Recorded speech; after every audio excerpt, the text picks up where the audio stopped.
Last time, Croc had saved Bruce from Bane. But now, to take down Batman, Bane had hunted down his remaining friends. In the sewers deep under Gotham City, Whan finally emerged from the murky water, trying his best to push Batman out of the water and carry him to safety. Bruce coughed, his breath smelling of mud and dirt, his eyes fixed on his mutant friend standing before him. Whan's body had now transformed into a half-man, half-crocodile form. "You saved me," Bruce whispered, his voice trembling with cold and emotion. Whan tilted his head slightly, pulling his heavy body out of the water, then slowly walked towards Bruce. "Now it's your turn to save me," he said hoarsely, his eyes showing pain. Bruce nodded, solemnly promising that he would find a cure. Suddenly, Whan opened his mouth wide, revealing sharp teeth that reflected the dim light from the sewer ceiling. "It's not like that," he growled. "This hunger, Bruce, it's tearing me apart every moment. Please, save me from it." Bruce fell silent, his eyes flashing with torment. He pulled a small knife from his belt, raised it high, then brought it down quickly. But the steel blade only managed to shatter a piece of concrete next to Whan's head, not touching him. Bruce whispered, his voice caught in his throat. "I can't." Whan looked at him, his red eyes shining with despair and anger. "If you can't," he growled lowly, his large hand grabbing the knife handle, "then I'll do it for you." "Huh?" "No," Bruce shouted, then kicked his opponent away. "We'll take this Whan down," he swore. Whan roared angrily, throwing himself into the dark water. "I should have left you there," Whan whispered, his voice cold before disappearing into the night. Bruce screamed his friend's name in vain, but then his body gave out, collapsing onto the cold concrete. Memories flooded back, vivid in his mind. He and Selena stood in the penthouse, the city lights glinting through the wide windows. The broker was talking about the lease, his voice flat. "Is there something bothering you?" Selena asked softly, her voice soft as the wind. Bruce nodded slightly. "Because of Whan. I don't know what to do. He won't listen to me. He thinks he can beat Bibbo," he said, his eyes sad. Selena nodded, snuggling against his chest. "Then let's help him win. Like we did here. If the rules aren't fair, don't follow them," she whispered, her eyes sparkling with the city lights. Bruce woke with a start, breathing heavily. Alfred stood beside him, his demeanor calm. "Calm down. Calm down.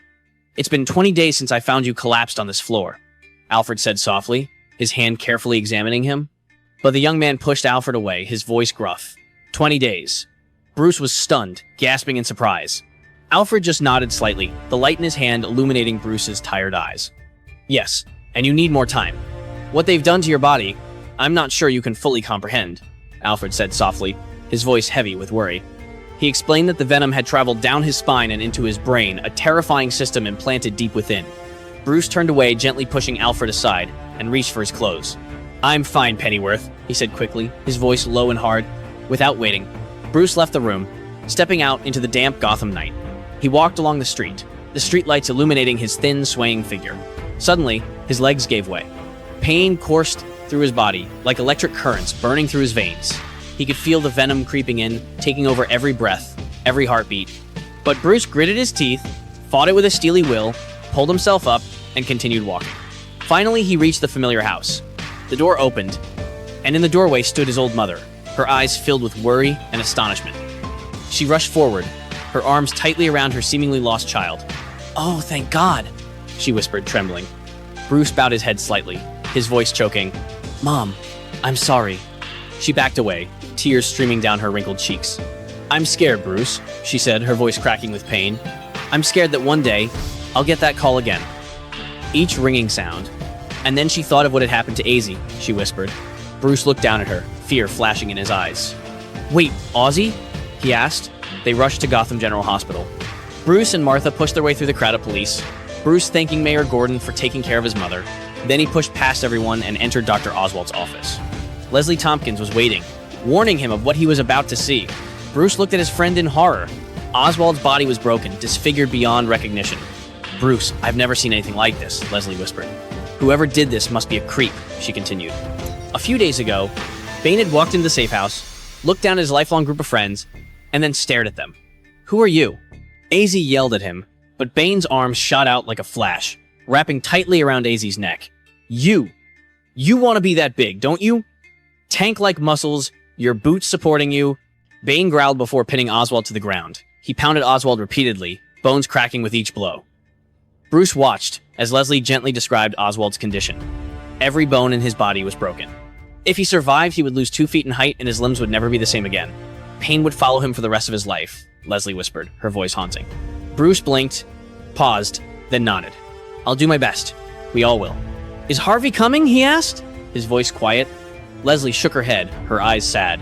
Harvey's in the next room, she whispered. Bruce walked toward it, heart heavy, and a shocking sight appeared before his eyes. Harvey's upper body was wrapped in a sling, bloody white bandages covering the wound. Harvey lunged in with a bottle of rum, trying to protect his comrades. Bane didn't give him a chance. He grabbed his friend and lifted him off the floor with brutal force. Let me guess, your big brother, the Watchman. Bane hissed as he snatched the bottle and slammed it into Harvey's left temple. He continued his words as sharp as a knife. You must be a traitor. Your friends are outlaws. And you, with your principles and ambitions, you think you can be outlaw. And lawman, ally, and enemy. Then I'll deal with you that way. The words poured into the air, heavy and terrible, leaving a silence filled with fear. Bruce looked at his friend, saw in Harvey's eyes a mixture of determination and panic, and he knew that every decision he made would have far-reaching consequences. The time for concealment was over. Bane grabbed the poker chip, lit it, and threw it into the pool of liquor. The flames licked Harvey's face, making him scream in pain.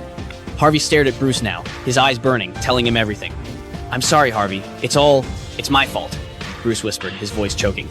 Harvey nodded, his voice hard. That's right. You gambled, Bruce. You gambled everything. Friends, the city, everything. Now go, Harvey growled. Bruce turned to leave, but Harvey called back. For a moment, his voice softened, as if he were back to his old self. But if it's any consolation, I only hate you half the time, he whispered. Bruce hurried out of the hospital, walking quickly toward Edwards. He found his friend in the darkness, where broken wires dangled from the ceiling. Bruce approached, eyes wide with horror.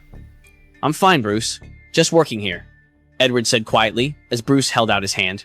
He didn't hurt me. He challenged me to a battle of wits. He whispered that if I won, he'd let me kill him. He even gave me a gun. Believe it? Edwards said softly. He said it took Bane only a minute to knock him out.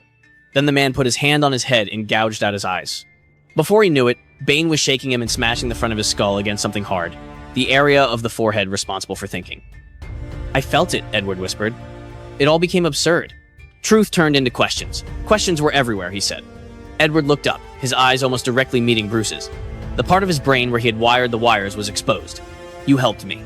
You challenged me. You challenged us all to be better. To be the people we were supposed to be, Edward said softly. Bruce gritted his teeth and looked at his friend. Eddie, we have to get you to a hospital, he began.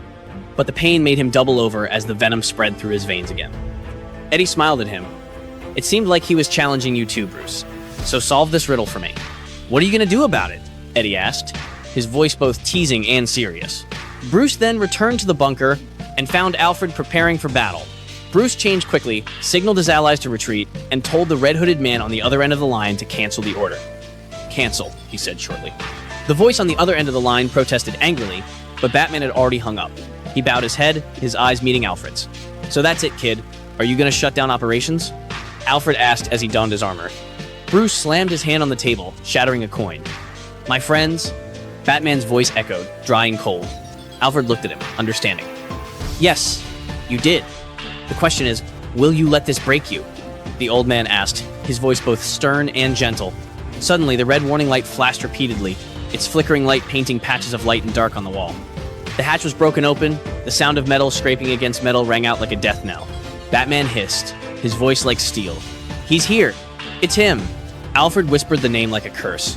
His hand reached into the weapon cabinet, pulling out a minigun, the weapon's silhouette huge and cold in the flickering light. Fine, he loves war. Give him to me, Alfred said firmly. Batman stalked silently from behind, holding his battle axe, his figure blending into the darkness like a promise of payment. Not a single cry was left, only the sound of footsteps, breathing, and preparation for the upcoming battle. Alfred stepped forward, his hands gripping his weapon, his eyes sharp. But from the darkness, a dark figure suddenly rushed out, grabbed him, lifted him up, and delivered 2 hammer-like punches to his face. Alfred fell to the hard ground, unconscious. Batman immediately stepped out of the darkness, his sharp gaze focused on his attacker. What are you doing here? His voice was low, mixed with anger and caution.